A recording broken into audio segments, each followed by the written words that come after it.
Hi, this is Carl, the lazy reseller, and I thought I'd just do another video. What I'm going to show in this video is some things I thrifted in the last week or so, including auctions, and I'm also going to show some sales, and in the middle I'm going to give a quick tip of what I think is helpful in terms of your business. So these I thrifted for thrifting competition for the Two Dogs Dig channel, and these are marble alabaster fruit, and I found these on the baggy wall at Value Village. I can't remember exactly how much I paid right now, but I think it's probably $3.99, maybe $4.99. And normally I wouldn't pick up stuff like this, but there is value in items like this. So if I show you over here, I'll show you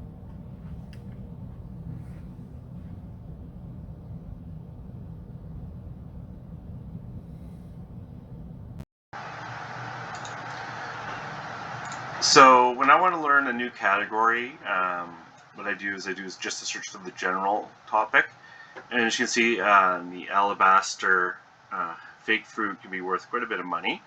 This is all in United States dollars and also shipping to United States. It's the most accurate way to do it.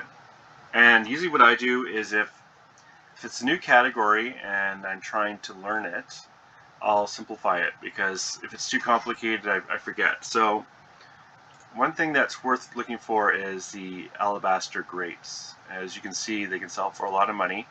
There might be a little bit of damage, but I would probably pick them up anyways if they're cheap enough. And when I keep it simple for the category when I first start, I can add more information as I go along.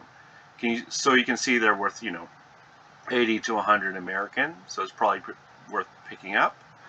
And of course, they're not all worth that amount, but even if you go down 3 pages, people are still getting $50, so I think it's worth it. So this is a decoy duck that I found at Value Village, so there's a price tag on it this week. And the only reason I picked this up is that on another channel, Antiques and Profits, Scott mentioned that glass eyes are something to look for, and this guy definitely has glass eyes. And the other thing about this guy is when I picked him up, I could see that he was signed. And even though I don't know a lot about this sort of item, I knew that even at the $15 is probably worth picking up. When I did do a search when I got home, I found these sold for between $200 to $300, and I'll show you that now.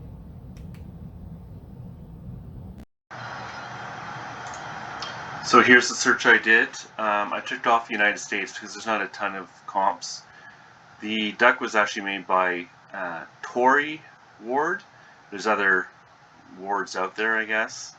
And as you can see, some of the values for these things, and this is United American again, can be really high. So in my case, the Ward particular ones for Tory Ward, that's the one that signed, is these values, but there's 2 of them, right? So I think the value is probably between 200 to 300 American. I don't see any damage on it. It might need a clean, but you never know what you're going to find. So one tip I have, if you're a part-time seller like me or full-time, is I think it's really important to separate your personal money from your business money. And the reason for that is if you don't do that, then it's easy to confuse how much you're actually making. Nothing lies to you when you have your own account. And so what I've done is on my banking account, I have a separate account that I just use for eBay, and I have a credit card that I just use for eBay, and any cash I use comes out of that account, which isn't a lot. And what I find with that is, since all the expenses come off that credit card and I pay that credit card completely using the money in that account, I'm able to determine how I'm doing. And sometimes it takes a little bit of buffering. You want to build up that account before you start taking out personal money. And when you take out personal money, I think it's a good idea to take out a fixed amount. I do On every Monday, I take $500 out, and it goes to my personal account, and that is important that it's maintainable after all expenses, so my account doesn't go up or down in balance after a month of doing that and having the deposits put in, and the expenses come out with my credit card. If my balance goes up, I'll take more out, and if my balance goes down, I'll lower the amount that comes out. The nice thing about using a credit card too with everything you do in your business is it makes the accounting really easy when you can just download your statement to an Excel file, and then you can do quick ordering in there to determine how much you paid for supplies and inventory and shipping and stuff like that. I think it's a must. So this came from an auction lot. It's a GPS for hiking, and these have a lot of value depending on the model, you know, from $20 to $300. And auctions can be frustrating because you'll like do quite a few bids and you'll never get anything. And but I think actually in terms of the time that you spend on it, it's actually a fairly good return because you can just do it from home and you're only picking up stuff if you win. My favorite auctions are the ones that has a huge number of items in the same lot, because when it's one individual item, people are willing to bid up to how much they want for that individual item. But if there's a lot of items in the lot, I'm bidding based on the value you can get for all those items. So I'm willing to bid more than someone might be able to bid for just that one item in the lot that they want. I'm going to go with this one works. I haven't tested it yet, but let's hope it works. And here are the comps for the Garmin. I just looked for used ones. And as you can see, they go for quite a bit of money. The issue with mine is it doesn't come with this cable. So it brings down the value a little bit. But I still think it was totally worth picking up. And as long as I'm clear that it's missing the cable, I'll still get good money for it. I'm thinking in this range about here. This is another thing I picked up at Value Village.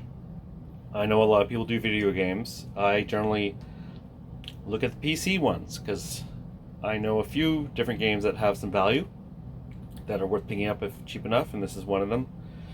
When you pick these up, make sure that it has all the CDs in it. They're not huge sellers, but they're just one of those things that other resellers might not pick up, and that's how much I paid for it. I still have to test it, but usually it works.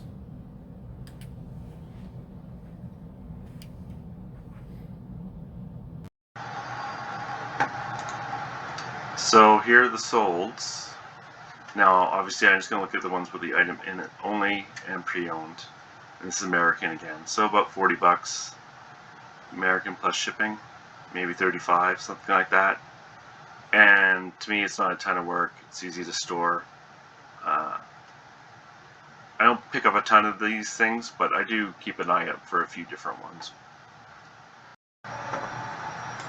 So here I just want to show some of the sales I had in April and what I think about each one. For these tapes, I love picking these up. Often you'll see them as individuals. I won't pick up every tape. I almost will pick up anything except the very cheapest, and I'll lot them up, and they are a reliable seller. They're a little heavier, which is annoying, but and here's something else that I'm very careful to do is make sure that people can add items to carts and buy them in lots together, because it's great when the same person buys more than one item. In the future, what I'm planning on doing is showing the actual net I made on this, but I've run out of time, so I'll do it next time. Teacups, love teacups. Paragon is a great one. I picked this one up a while ago. It took a while to sell, but it's a great price, great gross there. I probably picked this one up for at most $15, but probably 12, that sort of area. And don't be scared to ship those teacups. Just use bigger boxes. This is an example of a sale overnight, which always makes me a little nervous that I undersold it. But this was a great net. I forget how much I paid for this. It was in a previous video, maybe 25 bucks Canadian. And since I couldn't test it, I said Returns are going to be based, I'll pay for returns if it doesn't work. But honestly, that's so rare that it's better to pick these things up and list them than to try and test them if you're not able to do it easily. Of course, testing is better, but sometimes it's just not worth it. Board games I always like. Monopoly, I'll only pick up Weird One, and which child doesn't want the Alan Turing Monopoly edition? This was new and sealed, which is awesome. And I probably paid $10 for this, and it was fairly easy to ship and take pictures, and no counting pieces. And those were my sales for April. Some of my sales.